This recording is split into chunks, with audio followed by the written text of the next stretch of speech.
If you and your partner have really good dual income together and you're thinking about transitioning from a dual income household to a single income household, this episode's for you. Welcome to episode 7 of the Emerging Wealth Podcast, a podcast dedicated to tax and financial education for high income millennial professionals. I'm your host, John Boyd, certified financial planner and founder and lead wealth advisor at Modern Wealth. That's modern spelt with no vowels, wealth. We're a fiduciary, fee-only financial planning firm serving clients all over the country, and we're located in Scottsdale, Arizona. This can be a daunting subject, right? You're making good money, cash flow's coming in, life is good, life is cushy, it's comfortable, you're saving up a ton of money, you're just stacking it up as a team, as a dual income household. But one of you in your team wants to transition to maybe early retirement. Maybe they're burnt out on their job and they want to do something that is effectively going to reduce your dual income in half with this transition. Maybe they want to stay at home and raise the family, right? That's a full-time job in itself. You might not get paid for it, but you best believe it's a full-time job. Whatever it is, this is a major transition for a lot of people. It can be daunting. It could be really, really daunting. So today's episode is all about the major considerations that you should think about as you plan out this transition from going from dual income to a single income household. And hopefully you'll learn a thing or two along the way. If you like today's episode, be sure to like and subscribe and get the word out there. Again, your like and subscription helps spread the message and helps push this out to other listeners. And we really, really appreciate it. So the major considerations that we're going to talk about cash flow planning, balance sheet optimization, retirement planning, long-term wealth accumulation, what this all means, transitioning from a dual income household to a single income household for all of these topics. But before we talk about those considerations, here's the one thing that I want you to get out of today's episode. It's going to be incredibly difficult to effectively plan this transition if you two are not on the same page. And in order to be on the same page, you and your partner need to understand each other's financial why. Why do you get up every day and do what you do? What does money even mean to you, right? Something that I, ask a lot of my clients is, what is their first memory of money? And I want you to pause for a moment and think about what's yours. What is your first memory of money? And as you're thinking about that, the reason why I ask is that oftentimes how we view money, our perception of money, is often impacted by those earliest memories. I'll give you an example. I know mine. So my mom, she's an immigrant from Mexico. She came to this country, not knowing any English. She taught herself English. She's a hustler, right? She worked her way up to being a nurse. And growing up, I remember one of my very first memories being in the apartment complex that I lived in as a child. And I remember asking my mom, why do you need to go to work? Why are you leaving? Right? Because I didn't want her to leave. I wanted her to stick around and play. And her response to me was, well, I want to make sure I have money so I can buy you toys. That was her response to me. And ever since then, I knew that money was a way to really provide and do things for your family, and you had to go get after it. I really believe that that's a big reason why I am who I am today, was because of how she shaped, my view of finances. And so think about that in your own life, right? What helped you form your why? And the reason why this is really, really important is that everyone's financial why is going to be very different. Some folks, they want to make generational wealth, right? They didn't have the luxurious childhood. So they want to make sure that their kids get the opportunity that they didn't have, right? Maybe somebody else, right? Money doesn't matter, right? Life is too short to care about money. Let go and live freely, right? I'm not saying that there's a right or wrong approach, but if you and your partner are on vastly different pages when it comes to your financial whys, it's going to be very difficult to make this transition potentially. And what I mean by that is sometimes I've worked with spouses where one spouse really wants to keep stacking up the money. They're all in. They want to keep making as much as possible for as long as possible.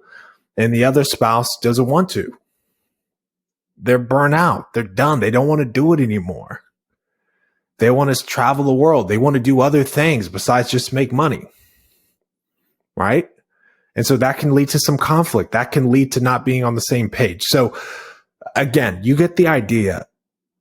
Be on the same page. If there's anything that you get out of today's episode, it's that you need to understand your financial whys and to be on the same page. The first major consideration that we're going to talk about is cash flow planning. Now, obviously, the transition from a dual income household to a single income household could potentially mean that your household income is getting cut in half or maybe even more, right? And so that's going to have some serious implications on a multitude of different areas in your life. So the first thing that you need to do is you need to take a look at your expenses, right? And I don't want your eyes to glaze over. I don't want you to think, man, here's another financial person talking about a budget, right? Trust me, I'm not going to be here and to tell you that you need to cut down on getting a coffee for yourself every day, right? Look, that's not my job here, right? But one thing that I'm a big believer in is that if you want to improve something in your life, you need to be able to quantify it. If you can't quantify it, there's really no way that you can improve it because you don't even know what you're measuring, right? So your expenses is an area that you should be able to quantify. You should be able to understand where money is going out the door. And the reason why that's really, really important is that when you make this transition, perhaps money is going out the door in areas where you really want to keep having that money be spent, right? Maybe you're spending a certain amount on travel, and all of a sudden your travel budget's going to look very different because of your income changing, right? You need to be able to quantify where that money is going. It's also important to understand just how much you're spending, right? I often find when folks try to write out their budgets on their own, right? Either through like an Excel sheet or just on a plain old piece of paper, that oftentimes they undershoot how much they're spending. So I would encourage you to get a budgeting app like Mint, YNAB. For our clients, we use our financial planning software that we use is able to extract that spending data, right? You need to be able to extract that spending data and analyze it and understand how much you're truly spending and where you're spending. Because when you make this transition, you're going to know, do we need to make some serious lifestyle changes? Is lifestyle creep getting the best of us now? And we have to have a dual income household in order for us to get by and live the life that we want, right? Knowing that is going to help give you a lot of answers. Something else to consider, right? The single largest expense that we all pay in our life is taxes. And so while you're making money as a dual income household, inevitably your tax liability has been higher over the years. One of the silver linings of transitioning to a single income household is now that your taxes are going to be lower. As a result, this is an opportunity to do some serious tax planning, right? I'll give you an example of that. Let's say that you have pre-tax 401ks through both your jobs. and you haven't been maximizing them.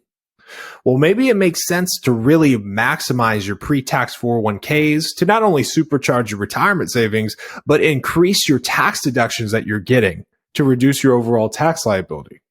Then, once you make this transition to a single income household, then maybe it makes sense to transition from, instead of a pre-tax 401k that gets you a tax deduction, maybe transition to a Roth 401k if you have one, pay the taxes now so that you get tax-free growth and tax-free distributions later on in life, right? Just an example. But you can kind of see here that there's different areas where you're going to be able to do some pretty savvy tax planning if you can map out and plan for this transition from having two incomes to one. Finally, in terms of cash flow, just where you're saving, how much you're saving. If you are not saving enough for certain goals, for retirement, whatever it may be, really think about, maybe it makes sense to supercharge that saving now. Maybe it means cutting back on expenses in certain areas, but maybe it makes sense to cut back on those expenses and supercharge your savings in certain areas for certain goals while you have this dual income coming in, because it's going to look very different when you make that transition. So again, bottom line is, from a cash flow standpoint, you really need to understand what life is going to look like once you transition to a single income household, and what you can be doing now as a dual income household in terms of tax planning, spending, saving, etc., to really make sure it's a smooth transition. From a balance sheet standpoint, right, we're going to focus primarily on debt, right? So couple areas where debt can come into the equation here. So number one, if you don't own a home or thinking about buying another home, which would cause you to incur a brand new mortgage, think about how that mortgage would be paid if you transition to a single income household. I work with folks all the time who tell me that they want to, buy a new home. They're making good money. They want to upgrade their home, right? They want to rent out the old one, buy a new one. All that sounds great.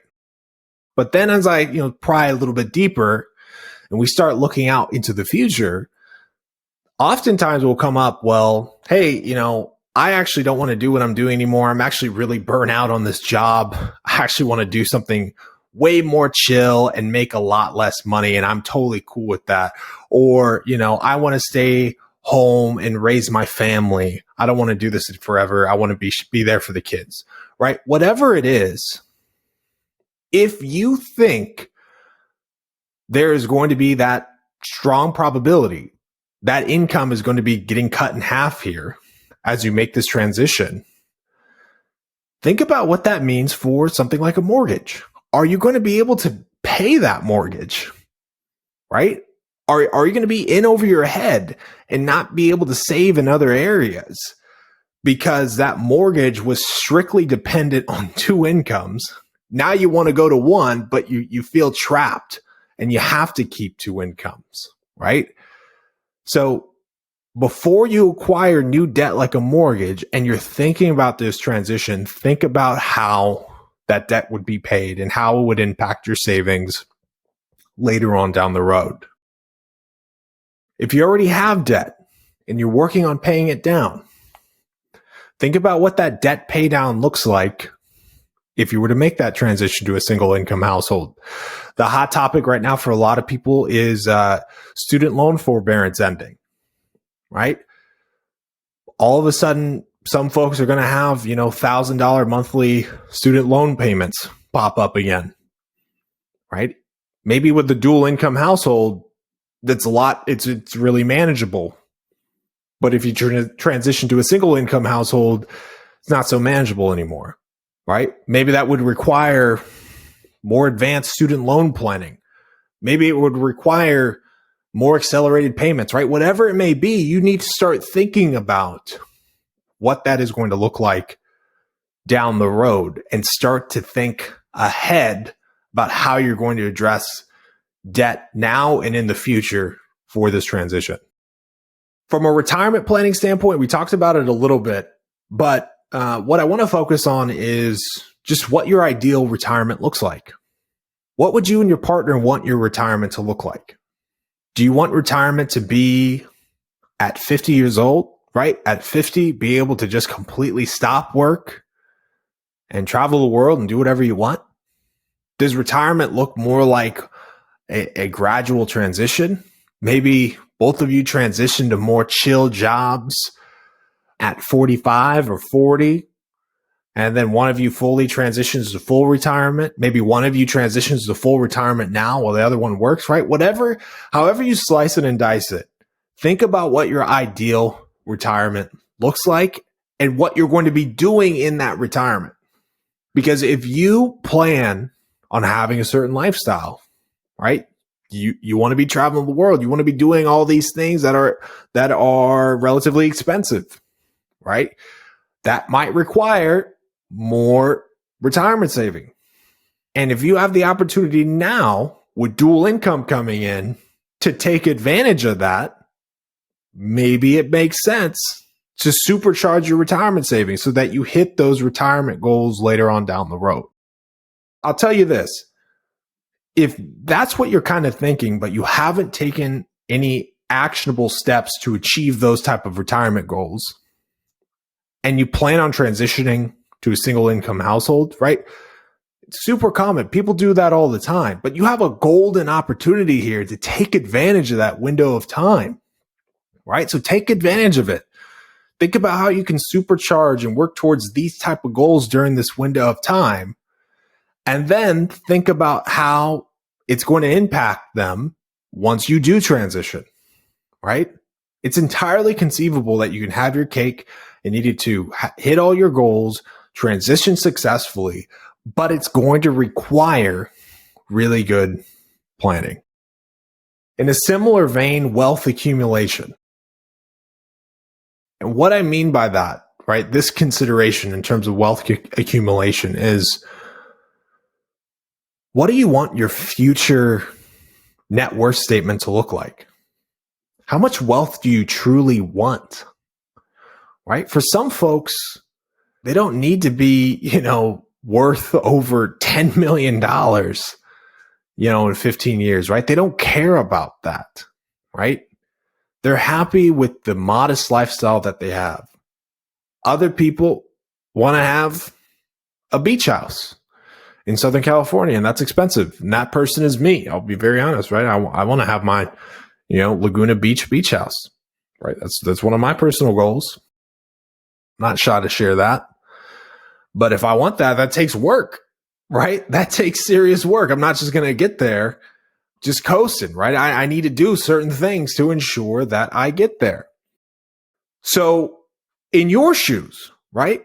If you have a big goal like that, right? Or a certain lifestyle that you want, right? You want your dream, beach house, retirement, whatever it is, you transitioning to a single income household could potentially impact those goals. Here's the other thing. It might not at all. It might not impact it at all. I've worked with folks who do so well for themselves that they're able to hit their goals without the other spouse working.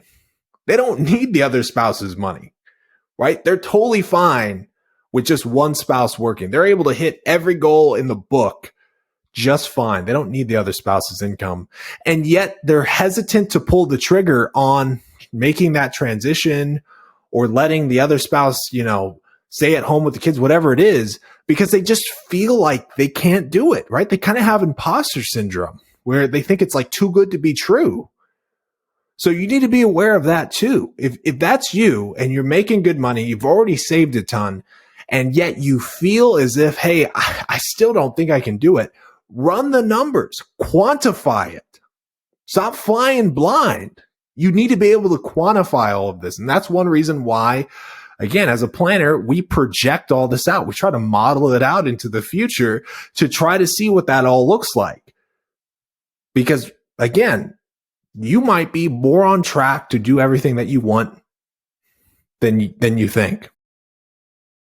And on the flip side to that, if you need maybe a few more years of dual income to get there, maybe it makes sense to ensure that this transition is a multi-year, transition plan, right?